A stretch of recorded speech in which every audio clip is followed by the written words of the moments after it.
Welcome to Premier Sports Talk. We are live in the studio, bringing you the sports talk show for the people. Let's dive in. What's going on, everybody? I'm Double P, host of Premier Sports Talk, and I'm trying to give you, I'm getting in where I fit in to give you Day 11, the Cleveland Browns press conference. We're going to hear from the Cleveland Browns QB coach, along with the wide receiver coach. Sit back, relax, because your seat's already reserved, especially for all my subscribers who became a part of the Premier Sports Talk family. So if you're ready, I'm ready. Let's listen to what both coaches have to say.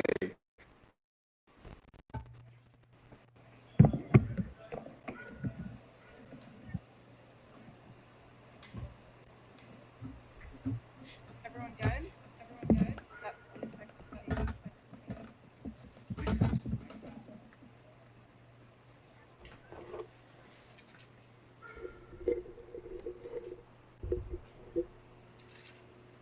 Good guy? I think you still get this No.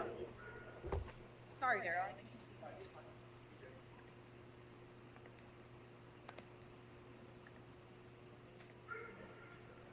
Good job. Okay. I know we've talked a lot about Casey's run after catch, but it also seems like he's making some really acrobatic extra catches in this camp. Just what have you seen from him, and did you know that was such a strong part of his game? That's a good question.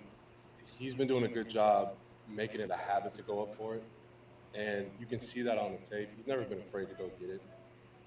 You watch him in college, he's not afraid to go across the middle, not afraid to run deep and try and catch a ball and get underneath it or go up and attack it. I think his mindset when he first got in was being aggressive, and you see that in how he plays, how he blocks, how he chases the ball and finishes. So he's been putting on tape in multiple different ways, and I think it's been showing.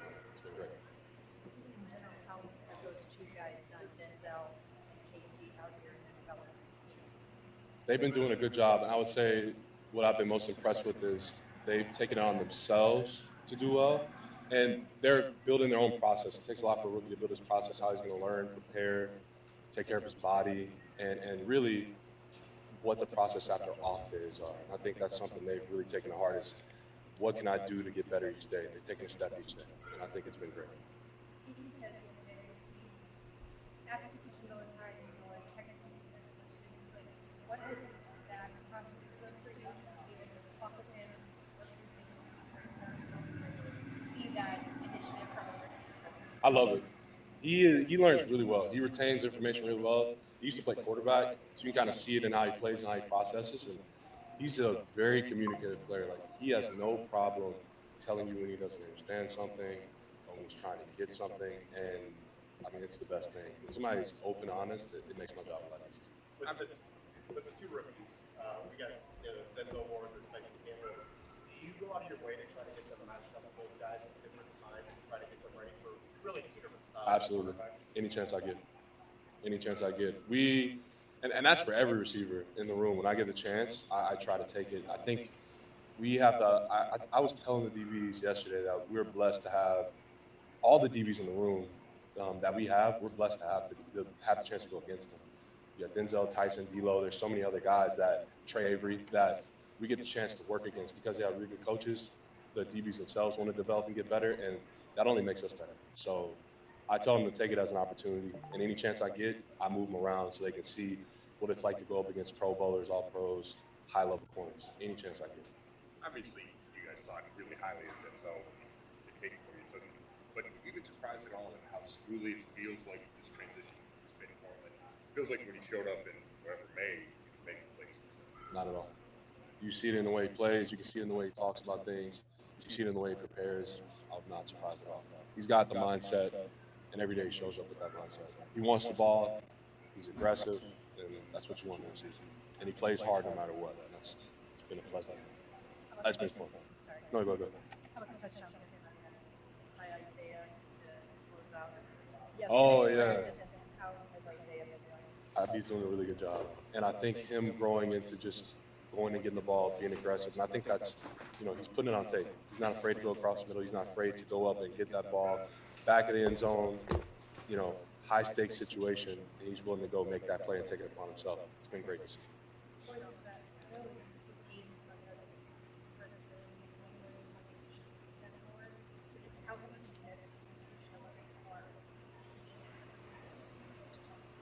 We've been trying to get him the ball a lot of different ways, whether it's catch and run, get it to him early on a sweep or a handoff or deep ball. I think he's showing that he can be a playmaker at all three levels, and that's only going to benefit him, right? When the team can't scout you, we make it hard for them to say, well, he's just a deep guy or he's just a short guy. It makes our jobs easier. It makes his job easier. What he's doing on the field, what do you see from Tyler in terms of his familiarity with the offense, sort of being the most veteran in the system? He sets the standard for blocking. He sets the standard for knowing what to do. He's somebody I can move around to every spot and know that I can trust that he's going to do the right thing. And he sets that standard for everybody, right? He has that familiarity. He's a pro. He has a process in how he does things and how he prepares. And I think that's something that helps the rookies know what to do and how to prepare. And I think a lot of our vets in our room do a good job with preparation and showing up ready to ask the right questions or ready to understand something that they may not be as familiar with. So Ty's been really helpful in the room. Isaiah and Malachi, coming out of college, how do you see their development, particularly in Robert? You mean Isaiah Bond and Malachi? They've been doing a good job. I think it's always finding a little thing, and they do a good job in the summer. They find their trainers, and the best thing I can do for them is just communicate what they might be deficient at, or things that you see early on in camp, or when you're watching film from their last year. So the best thing I can do is communicate it, and the best thing they can do is try to develop it and work on it. And they've done a great job. Where do you see, especially the first and second players, whether it's insert blocking, back blocking, those kind of things? How have you seen their development with blocking since the start of the Monk always says when you see little guys blocking downfield, it gets everybody hyped. It brings the whole offense together. And I would say once the pads go on, you tend to find out what guys are made of, but they haven't folded or backed down from any challenge we put them into. So it's been very impressive. It's been fun. All the receivers, they've done a good job. How about Jerry tries to rebound from the frustrating season last year. What do you see in Jerry right now? He just wants to be great. He shows up every day, wants to be great, knows what to do, knows what questions to ask, and he goes out there and plays hard every play. So it's the best thing we can do, best thing he can do for himself. It's my job to help him get there or help him spot things and work on those. So he's got the mindset. It's all about going out there and doing it. He's doing a good job so far.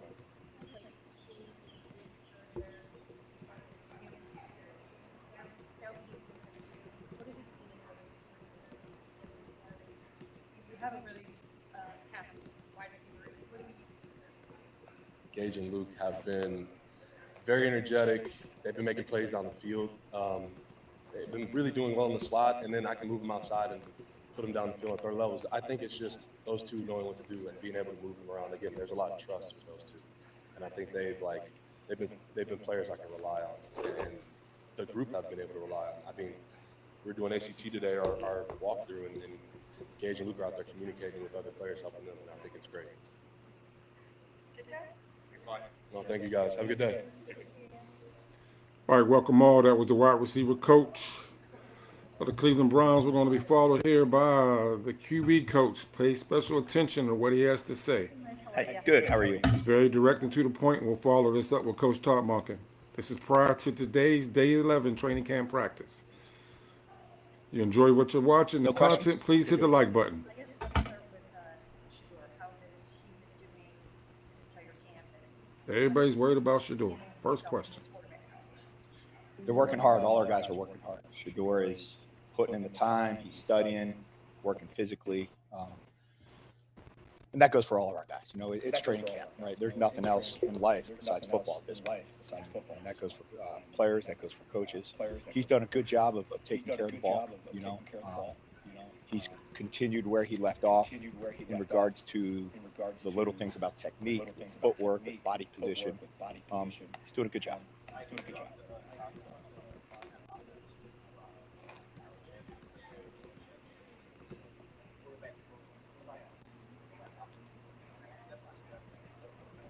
Sure. It depends on the play call. Depends on the play call. Depends on each quarterback's own process.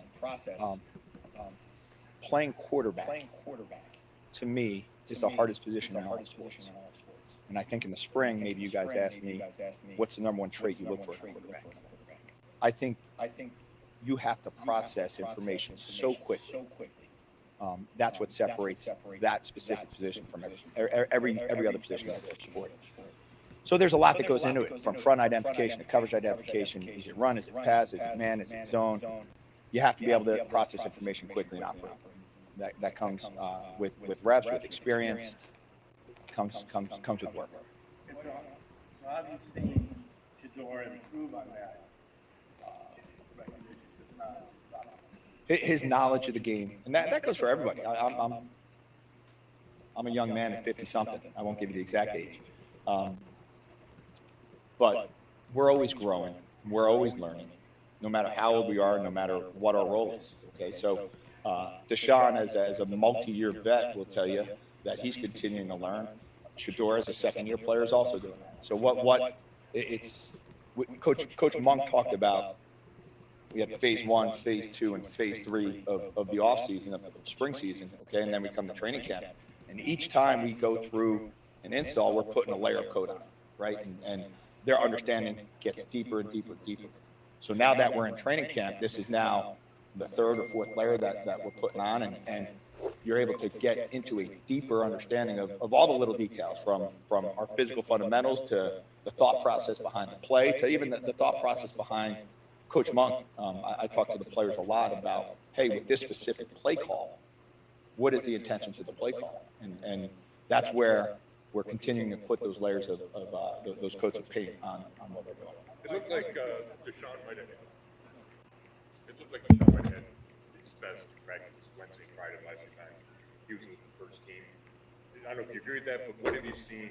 How have you seen him improve over these 9 days of training? Well, he threw some interceptions early, and he's done a good job of protecting the football as of late. There was a string of 3 or 4 practices, I can't remember the days we're running together, where there were 0 picks for him. So, number one, he's done a good job of that. And, the question was asked of Shedeur, how has he improved? Well, I'd say the same thing with Deshaun. The more comfortable you are in the scheme, the more comfortable you are with the techniques, the quicker you can react, and the more decisive you can be.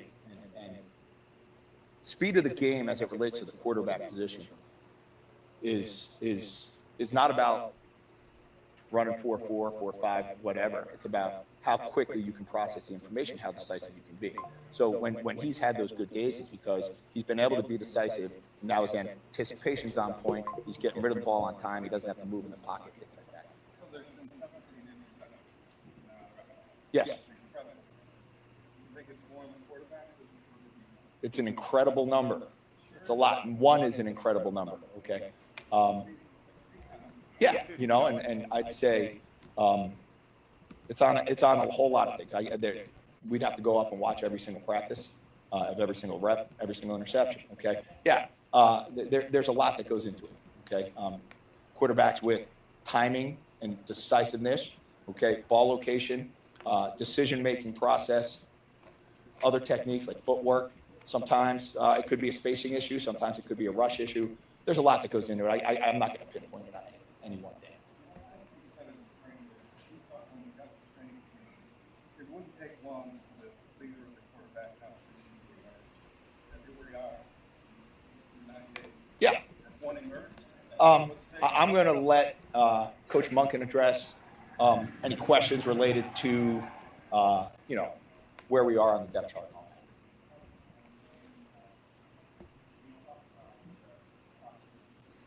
Yes.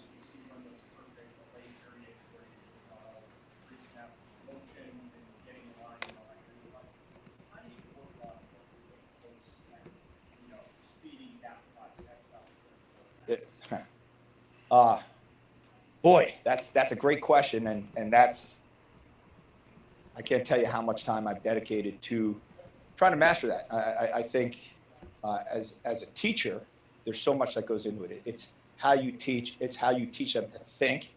Okay, I use the word triggers a lot. Okay, you hear a long play call.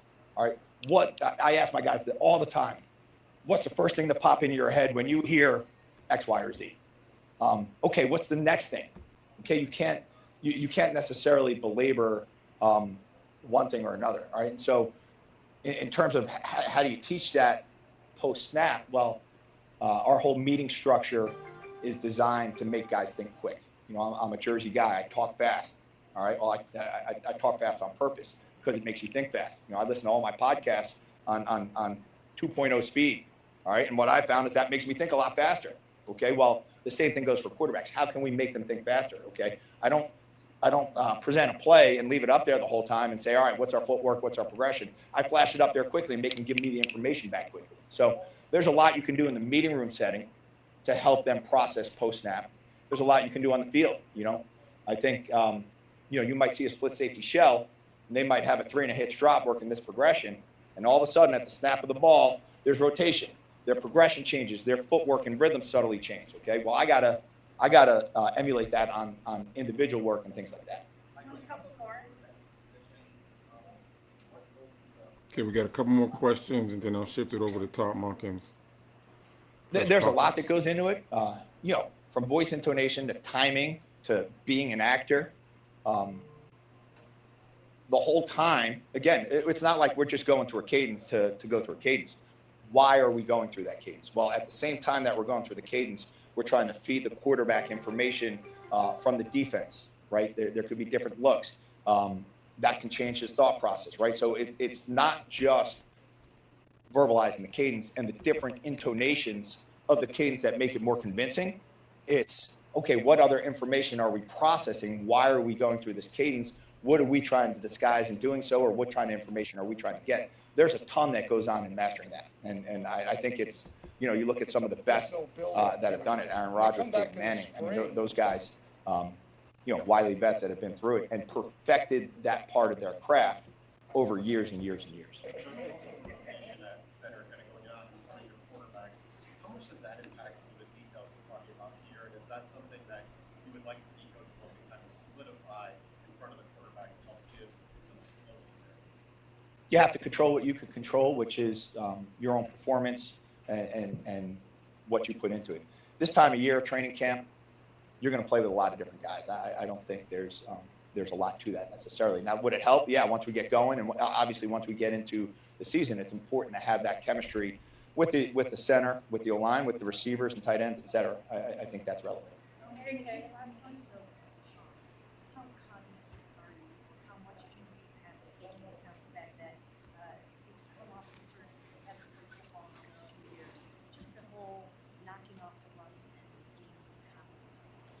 That was more relevant in the spring, I would say, and now as we get into games, that will pop up again. In my conversations with Deshaun, I made sure, you know, his physical health is first and foremost, and I wanted to make sure that what we were doing on the field, individual, team, et cetera, that there would be no repercussion for him physically. He's assured me, he said, Coach, I'm in the best shape of my life. Let's take the reins off and go. So it has not been a consideration in anything we've done physically or mentally as it relates to his preparation. When you guys broke for the spring, what was the message that you gave to both Deshaun and Shore in terms of, hey, let's come back? And Dylan and Talon, for that matter. The message when you leave at the end of the spring and come back in the summer is there's a lot to it. Number one, it's about the physical conditioning, okay? I have a college background. I bounced back and forth to the NFL in college, you know, too many times. Okay, in college you get the guys year round, right? And you're working with them year round, and in the summer they're training. Okay, so the emphasis was make sure from a physical standpoint, make sure you're physically ready to go. Okay, and then because this is such a taxing job mentally, it stay sharp as it relates to installs and schemes and protections and videos. They have access to all of our cut-ups all the time. So the message was make sure you stay sharp with the different procedures and different calls and different schemes that we have. How do you think they feel about him?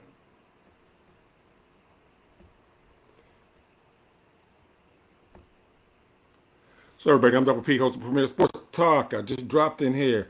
I gave you the wide receivers coach. His responses. He's really pleased with the way that the wide receivers are progressing and learning their routes, and picked up the installation of the plays for this year. I think we're all pleased with the wide receiver room there. I don't think that's going to be one of the things that any Cleveland Browns fan should be concerned about. If you don't know, I like to give you information that you may not know that you're about to know. Jamari Thrash did get released yesterday. They had to make room for a offensive guard and a cornerback. They have they don't have a deep depth chart on the offensive line as far as the guards go, nor the cornerbacks, especially the cornerbacks. There's currently, Mason Graham came back off the injured reserve list yesterday, and I forget who the other player who came back off the injury reserve. But as of yesterday, the Cleveland Browns had 21 players on the injury reserve list. If you don't know, you're about to know this. It rained yesterday. They had to cancel the outdoor practice.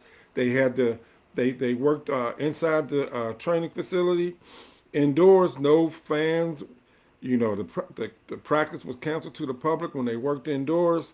They was working on deep ball throws. Today, the weather is good. They're going to be outside in pads. Shadour's supposed to get the majority of the ones. We're going to see how that goes. I was trying to do a live collaboration with Reese Will. We're still going to try to see if we're able to get that to fit in. If he can't do it, I'll probably be Lone Ranger and give you live, real highlights from Fred Grantham. Who else? Justin Cooper and two other sports analysts to be doing live highlights up there. Cameron Justice, she typically doesn't do hers till the end of the practice with a recap. But time is short. In order for me to get ready for this 1:15 or 1:30 practice, I need to tap in over for us to listen to Todd Monken. And hope you enjoy. I was scripting. I got the invite, and I'm like, man, doing a couple different jobs. No, I was scripting. Sorry I couldn't join you.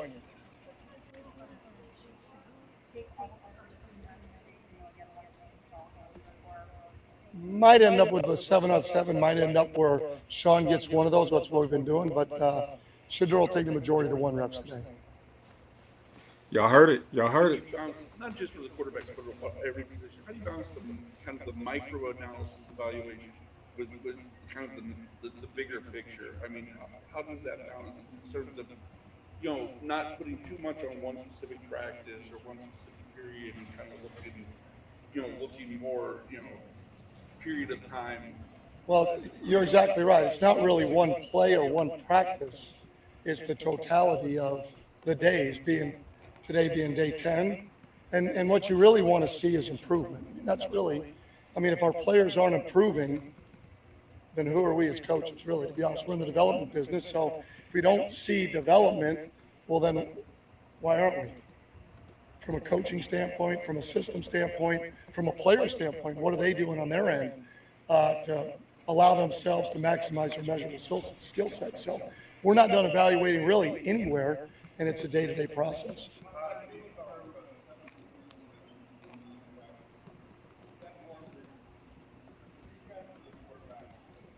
Well, it's everybody. It's offense, quarterbacks, defense, system. It's all of us. When you turn the ball over, it's all of us. When the defense gives up an explosive play, it's all of them. When we have lost yards plays, it's all of us. All stats are team stats. So we got to do a better job of scheming it, executing, protecting, and throwing it. So it's really not one player per se. Are we excited about the turnovers? Of course not. But that's all you do is you keep practicing and fight to correct it.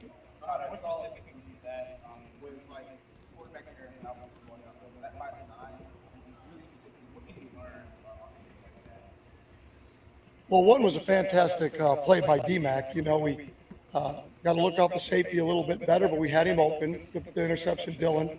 The one by Shadour, just trying to fit it into a tight window down the field. That one there. And then the other one, we got a little push into Sean's face, and we overthrew it. So, again, all of them, every one of them is going to have a story, right? The bottom line is you don't like any of them, but it's part of the process, part of going through practicing.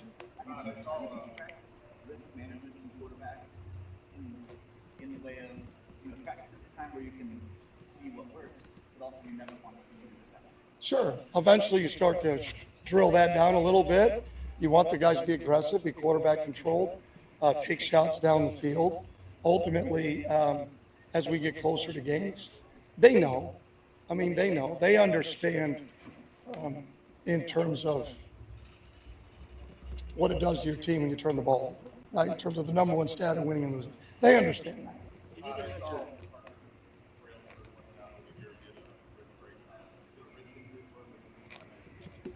I'm not really going to comment on injuries. I mean, you guys can keep trying, which I appreciate. As soon as he gets cleared, we'll have him back at practice. I'm hopeful that he was back yesterday. We're hopeful to have him for a little bit more today. Just thinking about the injuries that you guys have had these first 2 weeks, has that hindered your ability to two-spot maybe as much as you would have after those first handful of days of practice, and how has that impacted you overall? Sure, you'd like to be able to get as many reps as you can, but your numbers dictate that. Andrew's done a good job of bringing other guys in so we can practice. So at the end of the day, we got a good amount of two-spot work early. So I don't know moving forward if we'll end up that way. Maybe a little past Kelly just to get some more reps throwing it. But for the most part, I think we're done with that.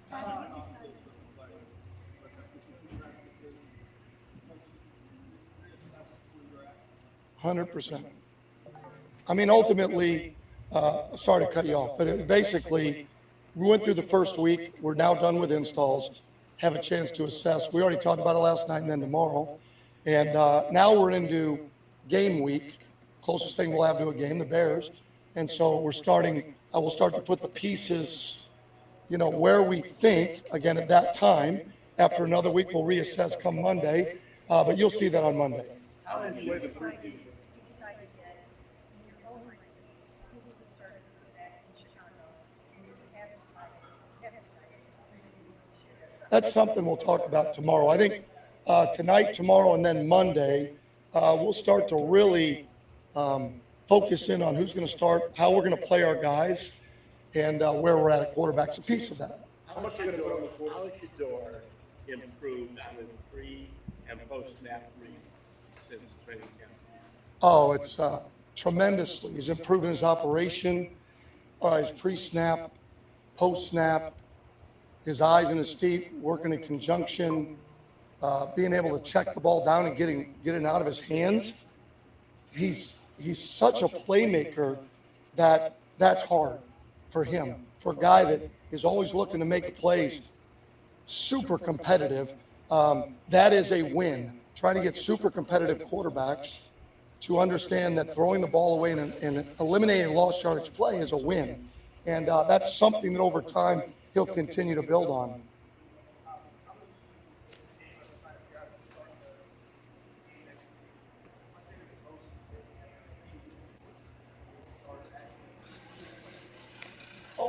I mean, the collective body of work, over the last 10 weeks, actually the first game, it'll be who we think to start off with gives us the best chance to function, score the most points. Even in a preseason game, the win-loss won't matter, but how we play is going to matter to me.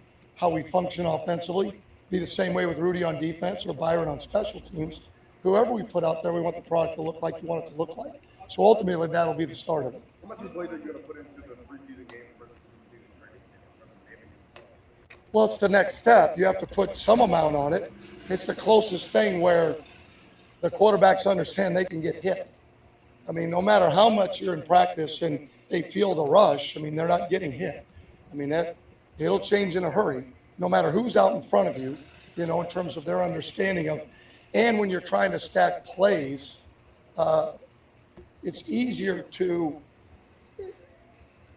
really evaluate how you do per drive, not per play, because you just go to the next play, right? You're moving the football. How are we converting? You understand the issues with lost yardage plays and turnovers. So it's the closest thing we're going to have is the preseason games.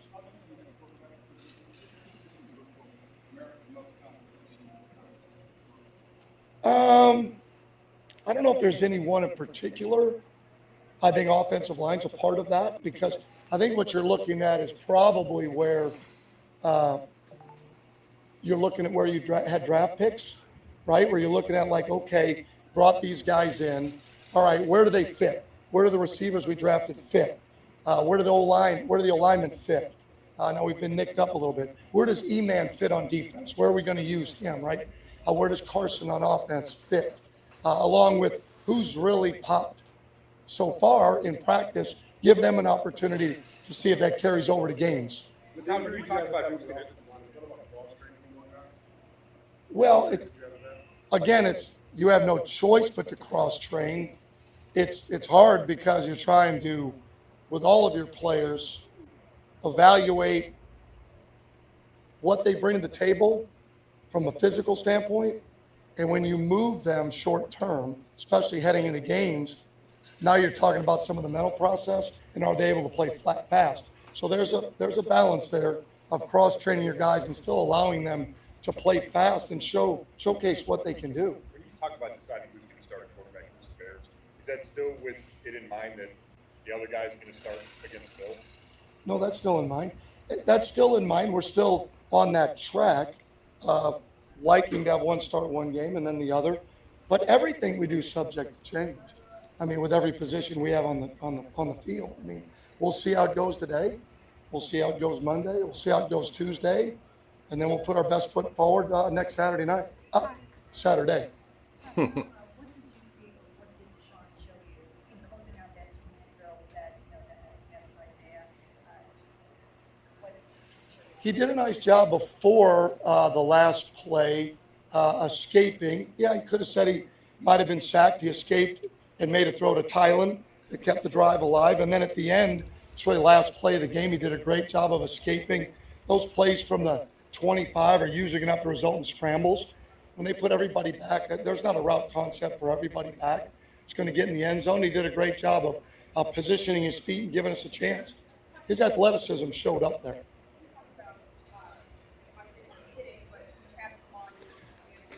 Man, they need to get the reporters' mics open. It's hard for us to hear the question.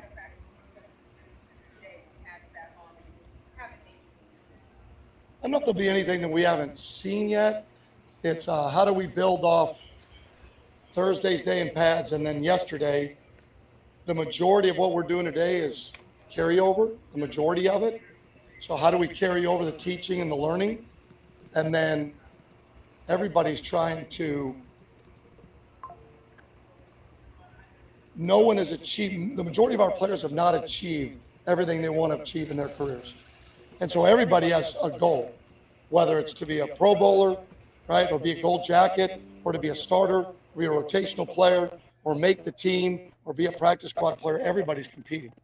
If you look at today, it's looking a little hot and humid.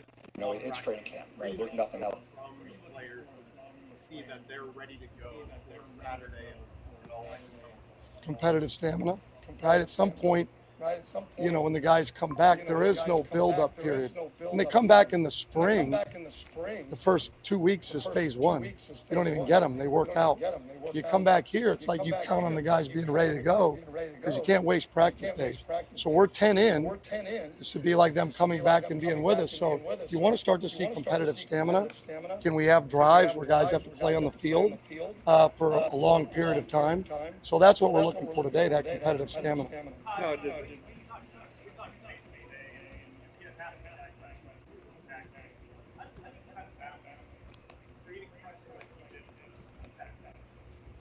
Well, there's a lot that goes into that. He was a rookie. He was very disruptive. What helps, and that is what is really amazing, and this isn't a knock on, this is just a general statement, not last year's team, but your sack totals are going to climb the better you play on offense. And the more points you score and the more you're winning. You know, your sack totals are going to go down when the other team's in 4 minutes. There's no other way around it. And that's the way it goes. And it's hard for interior players to get sacks. It just is. And when the other team's in control of the game, that's what's so amazing, you know, when guys do it, sack totals, when you're not in that position. That's everywhere you're at, right? Or how many opportunities you get in 2 minutes. I anticipate that number to go way up. From what I've seen, I anticipate it to go way up. A couple more here? You've got a number of guys out with injuries, but that also opens the door for opportunities have you seen some guys sort of catch your eye? I realize it's still early, but have you seen some guys kind of catch your eye who've taken advantage of that? Sure, I think some of the guys up front that have had a chance to get in there. Poor Parker got nicked up a little bit. He was in there. Obviously, when you're talking about KT at right guard, getting there with Tevin being nicked up a little bit. So there's in the offensive line, that's one. When you start talking about defensively, some of the inside guys, I mean, Aiden, I mean, he is a heck of an interior player. Play outside, inside. He only knows one speed. So with some of those guys banged up inside, you really see him really pop.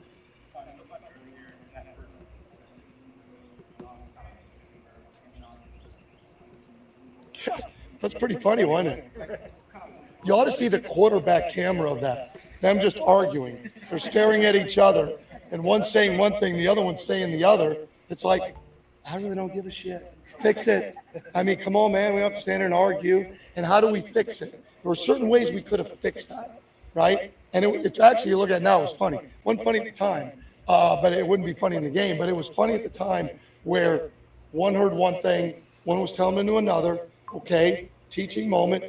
How do we fix it? Because it was really easily fixable based on what formation we were in, what plays we run out of that, what he thought he heard. All of those things come into play. How do our players fix it? And then, Last one here. That instance, does it kind of tie go to the quarterback in terms of in an argument like that? I would say so. I would say so, that the quarterback makes the final decision, right? Hopefully he's the guy that's in charge, right, and understands he's an extension of us, right? So he would understand, not always the case, but on most cases, he would know. But Q's a prideful guy. So when he's being told you're moving, that's not what I heard. You know, in his mind, you got to say it more clearly, right? Which it was really cool. I mean, like I said, it's a lot more fun now, but at the time, but I do get it. I do get it. And I love the way they handled it. I really do. They handled it great. They understand. And we're just fighting through that, like, how do we fix things of what we thought we heard and what we really need to understand what we're trying to get done. So I hope you all enjoyed that. I hope you all enjoyed that. We heard from the wide receiver coach. We heard from the QB coach, and we heard from Coach Todd Monken. I wanted to get in where I could fit in and give you this prior to practice starting. I will tell you this. I promise you on this Saturday that, you know, with this outdoor practice that is going live today, with Shedeur getting all the first, well, I will say Shedeur's getting the majority of the first team reps yesterday. I know Coach Monken split them up, trying to get both quarterback first team reps each day. I will be coming back at the conclusion of the day's practice and doing a recap. I'm definitely doing that. I was hoping to go on live with Reese Will. That still may be possible, but he got a family outing that's going on and don't want to interfere with that. But I'm Double P, host of Premier Sports Talk. I hope you liked the press conference. The wide receiver coach loved what he's seeing from the wide receivers. The QB coach spoke highly of Shedeur. The reporters, I will say this, for anybody but Shedeur narrative up there, it's amazing or it's odd why all the questions, 90% of the questions they ask is about Shedeur Sanders.